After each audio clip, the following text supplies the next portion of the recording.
السلام علیکم پاکستان زندہ باد۔ میں ارشد سواتی ایک بار پھر اپنے دوستوں کے درمیان موجود ہوں۔ کوشش ہوتی ہے میری ہمیشہ اچھے چہرے اچھے کردار لوگوں کی نظر میں لائیں، اور کیونکہ خاص کر کے آج کل ہمارے یہاں سرجانی تیسرا ٹاؤن میں ڈکیٹیاں عام ہو چکی ہیں، بہت زیادہ ڈکیٹی کر رہے، کوئی گھر شاید ایسا محفوظ نہ ہو جو لٹا نہ ہو، اور اس کی زد میں بھی بہت زیادہ آ چکا ہوں۔ اور اکثر ایس ایچ او سرجانی صاحب پیرزادہ صاحب جو میرے پاس موجود ہیں، اکثر میری ان پہ فون پہ بات ہوئی، اور یقین مانیں جب بھی بات ہوئی بڑے اچھے انداز سے انہوں نے مجھے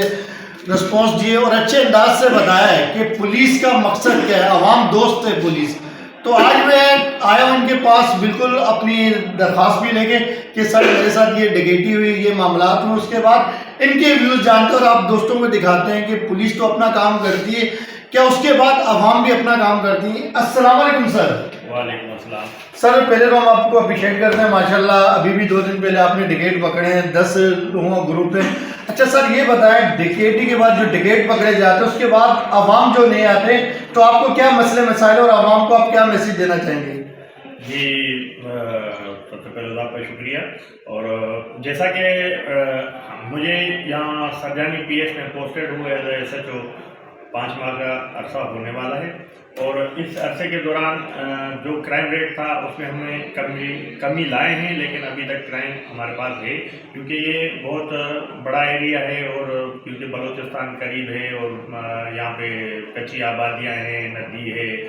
نارائن بائی پاس کے اس طرف بلوچستان اسٹارٹ ہو جاتا ہے، وہاں پہ موٹر سائیکل سنیچنگ وغیرہ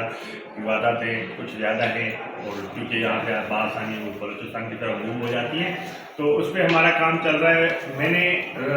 4-5 مہینے کے عرصے کے دوران 200 سے زیادہ ڈکیت جو ہے گرفتار کیے ہیں اور ان کو جیل بھیجا ہے مختلف کیسز میں، اور ہمارے انکاؤنٹرز بھی ہوئے ہیں جس میں کافی سارے ملزمان زخمی حالت میں بھی ہم نے گرفتار کیے ہیں۔ جو آپ نے وجہ پوچھی کہ اصل وجہ یہ ہے کہ ملزمان جلد جیل سے کیوں چھوٹ جاتے ہیں۔ جلد جیل سے ملزمان اس لیے چھوٹ جاتے ہیں کیونکہ ہمارے جو مدعی حضرات ہیں جن کے ساتھ وارداتیں ہوتی ہیں، وہ اپنا ٹائم بچانے کے لیے اور ڈر کی وجہ سے کہ تو اس کی وجہ سے وہ ان کے خلاف پرسو نہیں کرتے، کورٹ نہیں جاتے، گواہیاں نہیں دیتے۔ جب گواہی نہیں ہوگی، مدعی پرسو نہیں کرے گا، تو مجبوراً کورٹ سے اس کا ریلیف ملزم کو ملتا ہے۔ تو میں تمام عوام سے گزارش کروں گا کہ ان کرمنل کے خلاف جہاد کرنے کے لیے، ہم جدوجہد کرنے کے لیے جب یکساں نہیں ہوں گے، ایک ساتھ کھڑے نہیں ہوں گے، ان کے خلاف گواہیاں نہیں دیں گے، ان کے خلاف کیسوں کو پرسو نہیں کریں گے، تو یہ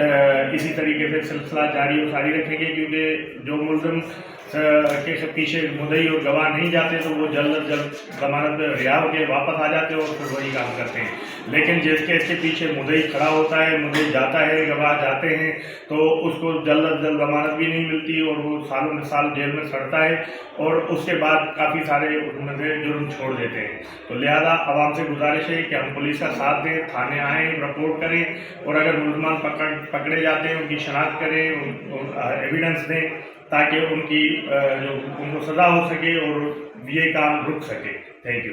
جی شکریہ۔ اچھا سر ایک چیز اور بتا رہا ہوں، کیونکہ یہ ایریا ایسا ہے ادھر ہر چیز کے مسئلے مسائل ہیں، لینڈ گریبر اور چیزیں بہت سی ہیں، وہ بھی پولیس کے اوپر ڈال دیتے ہیں، جبکہ اس کے لیے تو اس کے اپنے ادارے الگ ہیں، تو اس کے لیے آپ کیا کہنا چاہیں گے آپ؟ جی بالکل،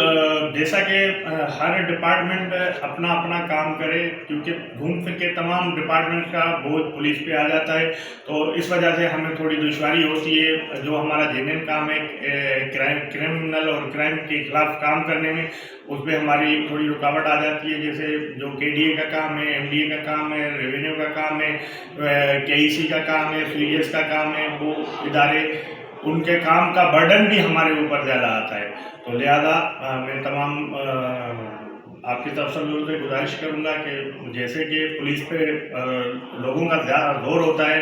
کہ پولیس کام نہیں کر رہی، اس طریقے سے باقی اداروں کے لیے بھی کہیں کہ جو جس ادارے کا کام ہے وہ ادارے اپنا اپنا کام کریں، تاکہ پولیس سے ان اداروں کا برڈن ہٹے اور پولیس اپنا جو فوکس ہے مین کرائم کا اور کرمنل کو پکڑنے کا وہ بخوبی انجام دے سکے۔ Thank you. ان دعاؤں کے ساتھ اللہ پاک شاد و آباد رکھے میرے ملک کی پولیس کو، میرے ملک کے اداروں کو۔ ہمیشہ میں نے ویڈیو بنائی اپنے اداروں کے لیے، اداروں کے حق کے لیے۔ میں ایک میسیج اپنے دیکھنے والوں کو اور دوں گا کہ خدا را اپنی ذاتیات کی تسل کے لیے اپنے اداروں کو بدنام یا اپنے اداروں کو برا نہ کہیں۔ جہاں پر ہم اپنی راتوں کو سکون سے سو رہے ہوتے ہیں وہاں پر ہی ہمارے ادارے، ہمارے جوان ہماری حفاظت کی روڈوں پہ کھڑے ہوتے ہیں، اور کئی ماؤں کے بچوں نے قربانیاں دی ہیں اس ڈیوٹی کے دوران. تو ہم اپنے اداروں کی عزت کریں. آپ کی دعاؤں کا طلبگار. ارشد سواتی، پاکستان زندہ باد.